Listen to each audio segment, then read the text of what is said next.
Welcome to Deck Talk, where you will be prepared.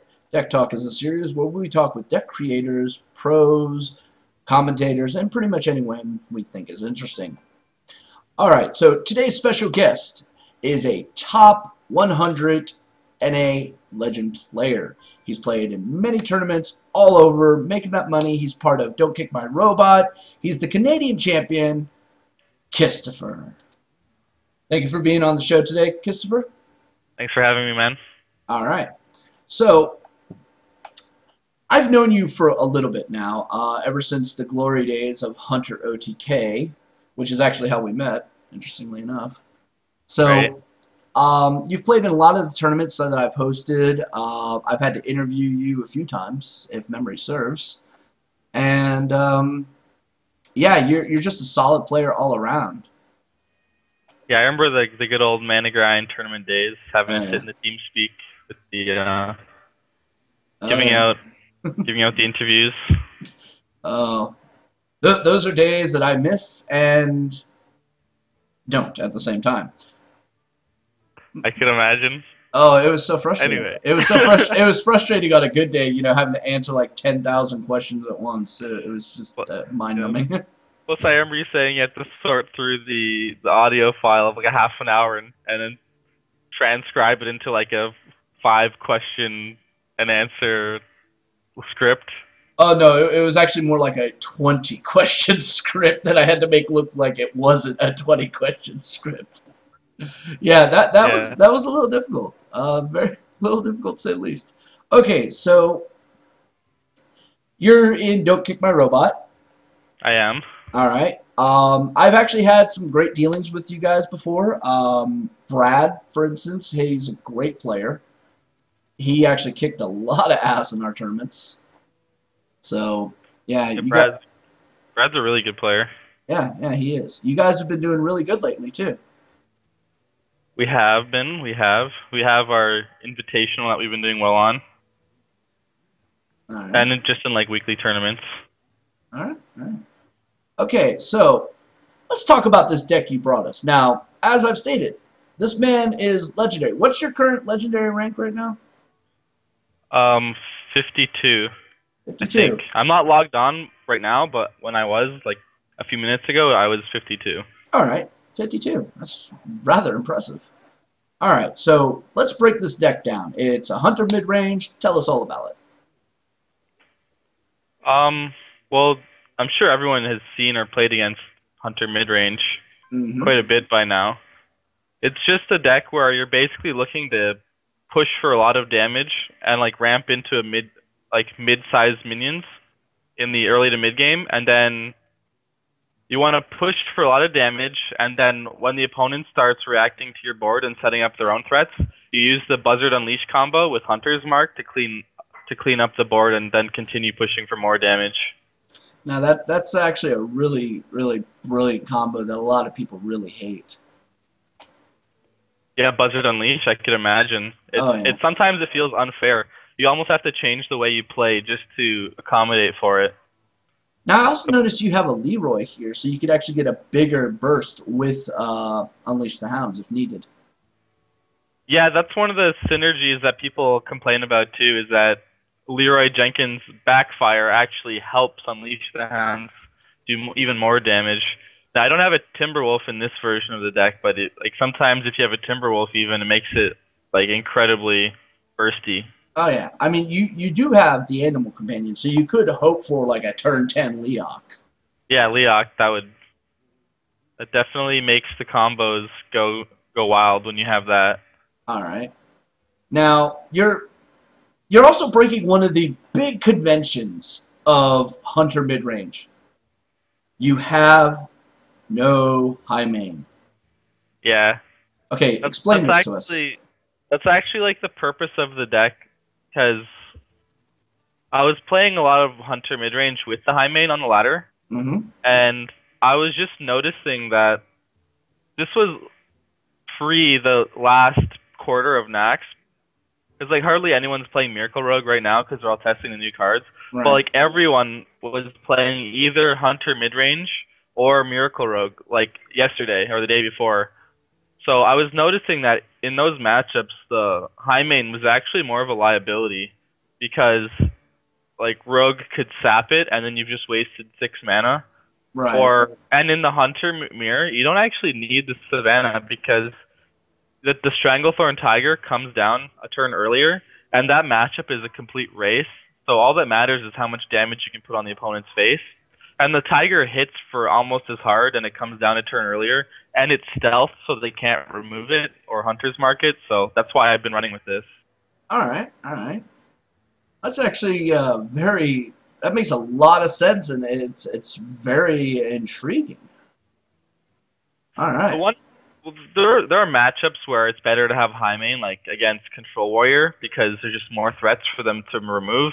But in the matchups that were most common, the Tiger version, I think, is better. Now, I'm noticing here we have a slight error in this deck list, and I'm going to fix that right now. It still has a Stone Tusk Boar. So I'm going to remove the Stone Tusk Boar, and I want you to tell everybody what's getting replaced with. So since the quarter just got released yesterday, I was playing around with some new cards, and I decided that I wanted a Mad Scientist in the deck, so I took out the Boar for the Scientist. Because that card seems really strong with the Secrets and the Bow in the deck. Oh, yeah. It's really good against Zoo also, because you play it on turn 2 against Zoo. It maybe trades with a minion, and then it summons like an explosive or a freezing trap. It's a good way to get tempo. Right. Now, the one thing I'm a little concerned about here is Mad Scientist, it puts a random secret from your deck. So you're running 2 explosive traps. This might backfire if they have Nerubian Egg out. Yeah, well, against Zoo, if they have Nerubian Egg, it can sometimes be a pain to deal with the egg after the explosive trap goes off. But generally, they'll have more things on the board too than just the egg, which will die. So even though there's like a backfire, there's also a lot of upside to it, and it's easier to deal with 1/4/4 than like a board full of minions. Right. Right. Because then you can just like kill command it or something. Right. Very much so. All right. So now you're also running Web Spinners. How do you feel about this guy? I've been loving Web Spinner. I've been getting great RNG out of him. It's a card that I super underestimated. When I saw the patch notes for Nax, I was like, why would you ever want to play a 1-mana 1/1? It just makes your deck kind of... And like, my thoughts were, it doesn't pull a card from your deck, it gives you a random card. So it doesn't necessarily even help you fit the theme of your deck. But what the card does do is it makes your mana curve way more smooth. Because not only do you have a 1-drop that you can play on turn 1, it draws you a second card, which could potentially fill out your mana curve if, say, for example, you don't draw a 3-drop, but the Web Spinner gives you a 3-drop. It just sometimes helps fill out the curve and lets you ramp up way better than you would have without it. Now, in your opinion, what's the best minion to hope for out of a Web Spinner? Well, I think you want me to say King Crush, don't you? No, oh, come on. You should know better. I hate King Crush. I think it's a garbage you hate card. King Crush. It's a garbage card. Why play King Crush when Ragnaros is so much better? Okay. Well, besides King Crush, probably getting a Savannah High Main is one of the higher value you can get. But, you know, my personal favorite is the Angry Chicken, you know? Oh. Because I save it for the very end, and I play it as BM, you know? Like... You're dead, and here's my angry chicken. Oh, nice, nice. Personally, I've had a lot of success with all the cards that come out of it. I love the Beast, though, ironically enough, because nobody ever plays the Beast, and nobody ever expects the Beast. But when he comes down, you're like, oh. Oops. The Beast is funny in Hunter. It's like, I got it a couple times off of the Web Spinner, and when I used it, it wasn't so bad because when it dies and they get the Finkel Einhorn, it strangely helps you in some cases because you have Unleash the Hounds. So it actually gives you another card back when you play the Buzzard Unleash. Yeah, it really does. Not to mention, if you get the Beast out and then you Houndmaster it, they're going to have a really hard time. I mean, that's like turn 7 play, and they're like, oh, crap, this guy is like Godzilla. Yeah, well, some decks just won't be able to deal with it. It's almost like the Crusher Shaman with the Earth Ellie that gets Ancestral Spirited. They just can't do anything to it. All right, now let's talk about some matchups with this deck. We'll do the standard ones. And first and foremost, and probably the most popular format, Warlock Aggro. I will not call it Zoo anymore. Warlock Aggro, not Zoo. So you want me to tell you how to beat that deck? No, how does this deck fare up against it, and what are you looking for in your opening hand? Okay, well, in the opening hand, I suppose I should give like an overview of the matchup first. You basically need to draw Unleash the Hounds at some point in order to win against Zoo. So obviously that's going to be a card you want in your opening hand. But pretty much what happens is you try to remove stuff as much as you can early on, and then you have a big board wipe turn with Unleash the Hounds, and then you'll set up a big, huge taunt with the Houndmaster. And that's generally how you win that matchup. So the cards you want in your opening hand are stuff like Web Spinner, Haunted Creeper, Mad Scientist, Explosive Trap, Unleash the Hounds. But you're pretty much always just going to send everything that isn't like an Explosive Trap or Haunted Creeper back just to try to get the Unleash the Hounds. Because if you don't draw Unleash the Hounds, you almost have no chance of winning against a competent Warlock aggro player. All right, all right. Now, other aggro decks out there, is this the same general principle? Because there's more face rush kind of aggro out there as well, Shock and Invariance and Backspace Rogue. So against those decks, there's kind of a difference between face aggro and board control aggro, like the Warlock version. And it's that the face decks tend to run more 1 health minions, stuff like Leper Gnome, stuff like Loot Hoarder. So things like Web Spinner and Haunted Creeper are like must-haves in those matchups because they trade so well. Like the Haunted Creeper, if you get that in your opening hand, it's going to kill the Leper Gnome, then it's going to make 2 1/1s that's going to trade with the guy's next 2 minions as well. Right. So it's pretty much the same type of stuff though, like the Web Spinners, the Haunted Creepers, the Explosive Traps, and the Unleash the Hounds. All right. Now, let's talk about Druids. We've got Ramp Druid. We've got Fast Druid, also known as Token Burst Druid. How's this handle on those? It does pretty well. I think Druid is one of the matchups that's good for Midrange Hunter. Right. Usually, it's a bit different, though, the way you mulligan, though, because Druids are a bit slower in general than aggro decks are. So you can afford to get more of your creatures in your opening hand rather than your removal. Stuff like Web Spinner and Haunted Creeper are always going to be good in your opening hand, though. But you can afford to keep things like the Oasis Snapjaw just so it helps you curve out better, and the Animal Companion. So you can guarantee having stuff to play on turns 2, 3, 4. Right. Sometimes if you have the right hand, maybe you have a Haunted Creeper and an Animal Companion. Sometimes you can even keep the Houndmaster just to guarantee having like really strong stuff to get down on the board and kind of take advantage of their more slower passive play style. All right. Very nice. Very nice. All right. Let's talk about mages. In testing, when I was playing this deck, I found that mages were actually a very difficult class to deal with. Well, so basically it depends what type of mage they are, because if it's a freeze mage, you can pretty much just win with your burn damage and Loatheb. But if it's a secret mage, it can be a little bit difficult because the deck doesn't have any flares. So that's something, if you're seeing a lot of secret mages with like counter spell and mirror entity and whatnot, you could probably tinker with the deck and fit in a flare if you're seeing a lot of that, and that would help the matchup incredibly. Yes. I do think the change to the Eagle Horn bow really has allowed mages to get a little bit of a power curve, especially with all the secrets. I think the change to the Eagle Horn bow is pretty good because it's already pretty obnoxious as it is. Oh, yeah, nobody's denying and that. It's just even more obnoxious if you can get charged off the other guy's secrets too. Yeah. Like the Hunter Burn Mirror would usually be like whoever got the bow second would be better off because he would trigger the other guy's traps. so he'd be able to swing more with the bow than the other guy would. It gets obnoxious when you can trigger the bow off the other guy's secrets as well. So I like the change. Personally, I think there needs to be more neutral anti-secret options in this game. Hopefully we'll see that in coming expansions. Alright, so we've covered a great amount of decks. Let's talk about Warrior and Warrior Control. 1 second, please. Gotta love Sorry family. about that. I had a friend come over. Sorry, he didn't know I was in an interview right now.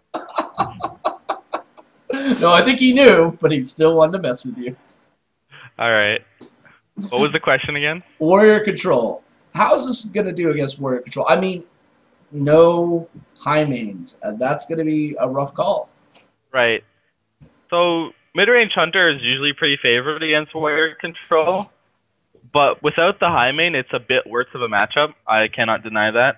Just because the high main is such a problem for them to remove, it generally can almost win the game by itself against them. Mm-hmm. So without that, you have to be more, not creative, but you have to be a bit more, I want to say lucky with your mana curve, because you have to curve out really well and hit your drops on curve, and then have a bunch of burst damage in your hand to finish them off to deal the killing blow. All right. It's still like a decent matchup though. Like it's just not incredibly favored like the regular Hunter deck is. All right. Overall, I think this deck is actually really good. Again, congrats on making it as high as you did on the ladder. Now, I want to ask you a couple things here about that. Did you play this deck all the way in your grind to the ladder? Not all the way. I started around rank 5, I think, with Hunter. Mm-hmm. And then around rank 3, I made the changes to take out the high main. Okay. And from there on out, I leveled up all the way to rank 52 Legend with this iteration of the deck. Okay. Except originally I had a boar over the Mad Scientist, but because Mad Scientist just came out, I put that in instead for today. Right. The addition works great. I've tested it. It works really great. Yeah. All right. So now, the reason why I asked that previous question was there's a lot of people who like, oh, this deck will take you from start to finish into Legend, and there's a little bit of a debate on that.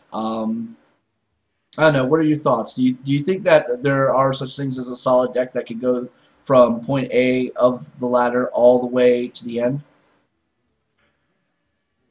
The way I see it is that if you have strong fundamental game mechanics and you understand the game very well, you can pretty much get to Legend with any competitive deck.